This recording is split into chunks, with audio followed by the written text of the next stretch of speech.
你又要有 adaptability 啦，又要 mold 到某啲人同你似 work 得到 with 你啦。咁所以其實呢兩者，如果你真係微妙地去睇咧，其中一種素質，我反而覺得嗰個素質咧，可能係重要過我哋頭先講嗰啲 skill 啊，即係嗰啲乜佢所謂咩 strategic 點樣 strategize 啲乜嘢嘢啊。我諗嗰個素質好樣嘢就係你 fundamentally 你打從心底你係咪信人嘅嚇？你一唔信嗰瞬間，其實就只會有幾個好 toxic 嘅嘢發生嘅啫。你會好 control，你會好唔放手，你會令到人最能夠有機會成長嘅嘢，就永遠都係 hold 起晒。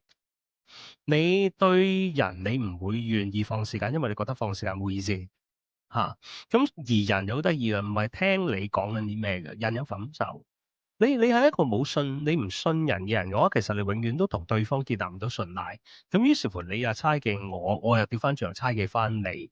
咁其實到最尾咧，已經真係唔講任何 skill 啊，唔係講緊任何咩 delegation skill 啊、咩 negotiation 啊、strategic decision making whatsoever。Put that all aside，其實全部嘢都係你有冇咁嘅膽量打開個胸襟去信人。我覺得嗯。呢個素質重要咯。